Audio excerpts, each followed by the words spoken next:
Publicité payée et autorisée par Denis Boucher, agent officiel d'André Villeneuve. Dans le cadre des élections actuelles, nous rencontrons les candidats des différents partis. Aujourd'hui, nous avons dans nos studios le candidat du Parti québécois, le député sortant, M. André Villeneuve. Bonjour, M. Villeneuve. Bonjour, M. Comeau. Alors, on va commencer avec les questions. Vous êtes l'instigateur du mouvement Nous existons. Pouvez-vous nous informer sur la suite des choses concernant le CLSC Brandon? Bien, d'abord, M. Comeau, avant de répondre directement à votre question, j'aimerais, en fait, ce n'est pas une annonce, parce que ça a déjà été publié dans une revue, mais vous dire à quel point on a déjà des gens compétents sur le terrain ici à Saint-Gabriel, des professionnels de la santé motivés et déterminés, je vous dirais. Sachez qu'ils ont reçu un prix de la Fondation de l'Ordre des infirmières et infirmiers du Québec, et ça s'intitule « Pour mieux soigner ». Et ce prix est assorti d'une bourse de 250 000 $. Alors, je vous le lis textuellement, là. Ce concours vise à financer la réalisation de projets cliniques. Le projet soumis vise à définir, développer, implanter, soutenir et évaluer un projet pilote du CLSC de Saint-Gabriel. Les objectifs? Augmenter l'accessibilité aux soins pour le patient. Déjà dans le programme du C3S, l'obtention de la bourse permettra d'accélérer la mise en place du projet. Dans le cadre de ce projet, le C3S sera accompagné par une équipe de chercheurs renommés de l'Université de Montréal, soit, M. Comeau, une nouvelle tout à fait extraordinaire, et je tiens à féliciter les gens du CLSC de Saint-Gabriel, évidemment aussi les gens du C3S qui ont lancé ce projet-là, et je pense que c'est une belle reconnaissance du monde professionnel de la santé, de l'Ordre des infirmières et infirmiers du Québec. Donc, c'est une bonne nouvelle. Pour répondre plus directement à votre question, M. Comeau, il faut se rappeler que lorsque, effectivement, j'ai parti, ou plutôt j'ai donné l'impulsion au mouvement Nous existons, c'était dans les années 2008. Et à l'époque, nous revendiquions, de la part du gouvernement qui était en place, le Parti libéral, nous revendiquions, entre autres, que l'équité soit accordée dans la Naudière parce que nous étions, à ce moment-là, dans environ moins 40 millions en sous-financement. Il faut comprendre que nous avons été élus en 2012 comme gouvernement minoritaire. Et suite à des discussions avec le ministre, M. Régent Hébert, avec la première ministre, nous avons fait fondre cette iniquité-là, donc de moins 42 millions. Maintenant, nous sommes à moins 23 millions. Donc, imaginez, en un an et demi, nous avons fait fondre ce déficit de la Naudière de près de la moitié. Ça, c'est un premier point. Sur les libéraux, on se rappellera que rien ne bougeait. Avec le Parti québécois, pendant 18 mois, nous avons réalisé cela. Ce qu'il faut savoir aussi, c'est que comme le système de santé, de la façon dont il fonctionne actuellement, c'est que les argents du gouvernement du Québec, vos impôts, bien sûr, donc ces argents-là sont distribués dans les différentes régions du Québec, ce qu'on appelle sous forme historique, à savoir qu'on ne prenait pas en compte suffisamment la démographie. Il faut savoir qu'à ce compte-là, la Naudière était extrêmement désavantagée parce que la Naudière est une région qui progresse en termes démographiques 3 à 4 fois plus vite que le reste du Québec. Ce qui fait en sorte qu'on se retrouvait toujours désavantagé vu que c'était donné sur un plan historique au niveau du financement. M. Hébert, ce qu'il veut mettre en place, c'est que l'argent suive le patient.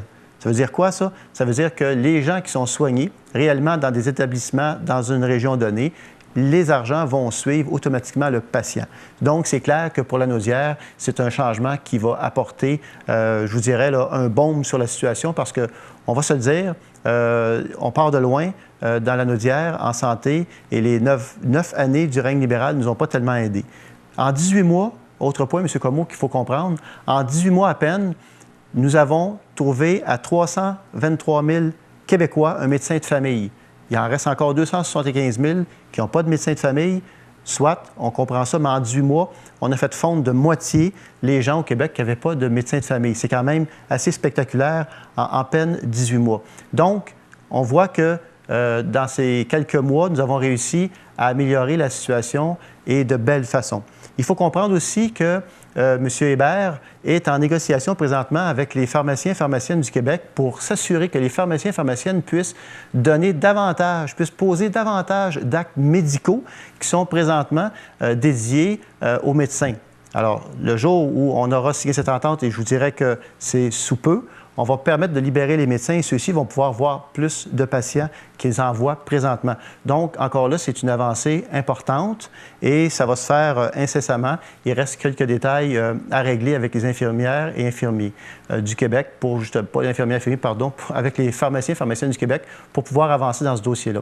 Autre point majeur important, les super infirmières, vous savez, les praticiens-praticiennes, elles vont dorénavant être davantage sur le terrain parce qu'on en forme beaucoup plus. Il y avait une résistance à l'époque, on se rappellera au tout début, il y avait une résistance. Cette résistance-là, maintenant, tend à s'estomper au niveau de la formation des super infirmières. D'ailleurs, nous avons un super infirmier ici même au CLSC de Saint-Gabriel. Et il y en aura un deuxième qui s'en vient d'ici 2014, donc une autre super infirmière qui va venir prêter main forte, si je peux dire, à M. Cossette, qui est déjà présent sur le terrain. Donc, voyez-vous, ce sont des gestes qui se posent graduellement. Mais en 18 mois, je pense que nous avons posé les bons gestes et la situation va s'améliorer de façon significative pour les prochains mois et les prochaines années à venir. Il faut régler le problème de la santé dans Saint-Gabriel. C'est une priorité à laquelle je m'attaque et j'ai une belle collaboration de M. Hébert à ce titre. Et vous dire, en terminant, que présentement, au Parti québécois, pour l'élection en cours, nous avons un trio santé tout à fait extraordinaire. Nous avons l'ex-présidente des infirmiers et infirmières du Québec, nous avons l'ex-présidente des pharmaciens et pharmaciennes du Québec et nous avons évidemment Régent Hébert et Véronique Yvon, qui est ministre aussi à la Santé et Services sociaux. Donc, on a là les 4 ingrédients, je vous dirais, M. Comeau, les 4 ingrédients qui vont faire en sorte que le gâteau, il va lever puis il va être bon. Excusez l'image, mais je tenais à le dire parce que c'est vraiment ça la situation actuellement. Nous avons les infirmières, nous avons les pharmaciens, nous avons les médecins, nous avons une députée solide dans la région, Véronique Yvon, nous avons le Dr Régent Hébert et avec en fait, c'est un quatuor plutôt qu'un trio. Je pense que les choses vont s'améliorer de belle façon pour les semaines, les mois et les années à venir. C'est un message qui est rassurant un peu pour les gens de la région parce que dans l'idée de bien des gens, ils veulent quitter la région justement parce que les soins infirmiers étaient de plus en plus difficiles à contacter là, les médecins, les infirmières et tout ça. Alors, le CLSC, vous aviez parti au départ le mouvement « Nous existons ». Alors, je crois que vous avez une bonne nouvelle aujourd'hui. Avant les fêtes, votre gouvernement a annoncé 4 axes d'intervention pour consolider l'économie québécoise. Aujourd'hui, ces mesures font partie des engagements de votre gouvernement. Pouvez-vous nous en parler? Bien sûr, avec plaisir. Alors, on se rappellera que Mme Marois, en compagnie de Nicolas Marceau, le ministre des Finances, Mme Hélène Zakaïb, donc déléguée au ministère des Finances, ainsi que M. Pierre Duchesne, qui est à l'Éducation supérieure. Donc, ils ont dévoilé, avant Noël, la politique économique du Québec. Une politique qui se décline principalement en 4 axes. Le premier axe, c'est la politique industrielle. Tout aussi étrange que cela puisse paraître, nous n'avons pas au Québec de politique industrielle. Alors, nous allons corriger la situation pour s'assurer que nous puissions, comme État, dans la mesure, évidemment, dans la mesure où les besoins se font sentir, que nous puissions, comme État, soutenir nos industries. Vous savez, le Québec, nous sommes 8 millions de personnes. Alors, nous sommes condamnés à exporter. Alors, si on veut exporter, eh bien sûr, ça nous prend une politique industrielle pour être en mesure, justement, d'accompagner les entreprises qui sont ici au Québec et qui veulent croître. Et qui dit croître, bien, dit inévitablement exportation. Donc, Mme Zakaïb, ce qu'elle a annoncé dans sa politique industrielle, c'est qu'on va aider des entreprises à atteindre, finalement, une vitesse de croisière suffisante pour pouvoir s'étendre sur les marchés internationaux. Ce qu'on appelle, en fait, les industries ou les entreprises gazelles. Alors, des entreprises qui vont passer de petites à moyennes à grandes entreprises. On parle ici de chiffre d'affaires de plus de 200 millions par entreprise. Hier, d'ailleurs, on était à Terrebonne où une entreprise, justement, s'est inscrite pour pouvoir avoir accès à ce plan-là qui va lui permettre, finalement, de développer des marchés à l'extérieur du Québec. Ça, c'est le premier axe. Le deuxième axe, c'est l'électrification des transports. Alors, c'est assez paradoxal qu'au Québec, nous soyons encore aux prises avec le pétrole, alors que nous produisons de l'électricité de façon propre, si je peux dire, au niveau environnemental, avec l'hydroélectricité. Et en plus de toutes les autres énergies que nous sommes en train de développer, que ce soit l'énergie éolienne, que ce soit l'énergie solaire ou l'énergie thermique.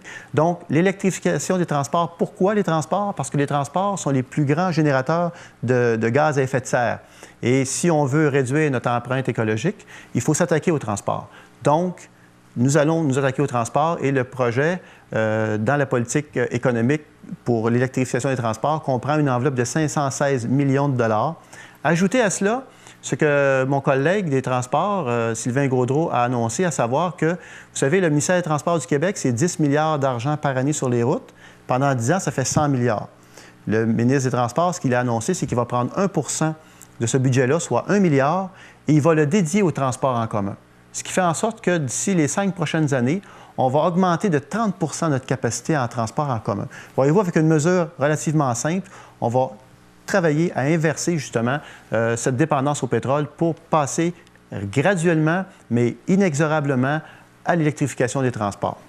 On a aussi la troisième mesure, j'en ai parlé un peu tantôt. M. Jean-François Lisée, donc, a développé un plan à l'exportation. Je le disais tantôt, on est condamné à être un pays exportateur. Alors, M. Lisée travaille présentement sur le plan international, justement, à développer des marchés pour que nos industries puissent avoir des contacts à travers le monde pour développer et vendre leurs produits, autant au niveau manufacturier qu'au niveau technologique. Le quatrième axe, qui n'est pas anodin non plus, c'est une politique en innovation et recherche. On sait que l'innovation et la recherche sont des domaines cruciaux. Il n'y a pas un pays sur la planète qui peut penser se tenir dans le palmarès des pays prospères sans avoir une politique d'innovation et de recherche. Ce que M. Pierre Duchesne, ministre de l'Enseignement supérieur, a annoncé, c'est 3,5 milliards de dollars, donc sur 5 ans, pour promouvoir la recherche et l'innovation. Donc, ces 4 axes-là, lorsqu'on les met ensemble, on obtient ce qu'on appelle un plan économique, une politique économique, priorité à l'emploi. Déjà, ça porte fruit. Et ça a été, en passant, je pense que ça vaut la peine de le préciser, ça a été très bien accueilli par le monde des affaires, ça a été très bien accueilli par le monde universitaire. C'est une politique qui va nous propulser à l'avant-scène sur le plan international quant au développement économique du Québec et la prospérité de l'ensemble de la société québécoise. Faites-nous un bilan sur vos interventions à titre de député de Berthier pour la région de Saint-Gabriel, ici alentour. Bien, écoutez, avec plaisir, et je vais vous donner les grandes lignes. Je ne vais pas non plus rentrer dans le détail. Vous dire que nous avons aidé plusieurs organismes communautaires dans la région. Je pense à la cible Famille Brandon, je pense aux travailleurs de rue. Je pense notamment aussi à l'annonce qu'on a fait de rehausser l'ensemble des organismes communautaires. On parle ici de 40 millions par année pendant 3 ans, donc 120 millions pour aider ces organismes-là et les gens qui y travaillent, parce qu'ils sont, on le sait, aux premières lignes. Hein. C'est eux qui, finalement, là, aide les gens, si je peux dire ça comme ça, et de belle façon en plus. Hier, entre autres, j'étais à l'école Bermond où j'ai réussi à ramasser des sous pour les jeunes de l'école pour qu'ils puissent se donner un programme de lecture où justement l'ensemble des élèves vont être mis à contribution pour que ça devienne intéressant de lire. Quand on sait que la lecture, c'est la base même de l'acquisition des connaissances, c'est un beau programme. Je tiens à féliciter aussi, évidemment, la direction de l'école, les bénévoles qui travaillent à ce projet-là depuis un certain temps. Et hier, c'était l'annonce, alors je tiens à les saluer. Vous dire aussi qu'au niveau des routes, nous allons refaire le chemin qui longe le long du lac, direction Saint-Didas. Ça va être refait au printemps. Vous dire aussi qu'à Mandeville, juste à côté ici, nous allons aussi refaire la rue principale. Donc, je crois qu'il y a un dépanneur au coin pour monter à Mandeville, là. Donc, du dépanneur jusqu'à la rue principale en haut, dans le centre, dans le cœur du village de Mandeville, ça aussi, ça sera refait. Donc, et là, je m'arrête là, le temps s'écoulant, je m'arrête là pour vous dire que je tiens à remercier la population de m'avoir fait confiance en 2008, en 2012, et aujourd'hui, je suis devant vous, justement pour vous demander à nouveau cette confiance afin de continuer à travailler pour les citoyens de l'ensemble du comté, à travailler pour les citoyens de l'ensemble de la Naudière et bien sûr à travailler pour l'ensemble des citoyens du Québec. Sur ce, je vous dis qu'ensemble, on va peut-être je recommence, que seul, on va peut-être plus vite, mais il y a une chose qui est certaine, c'est qu'ensemble, on va beaucoup plus loin. Merci beaucoup de votre confiance. Publicité payée et autorisée par Denis Boucher, agent officiel d'André Villeneuve.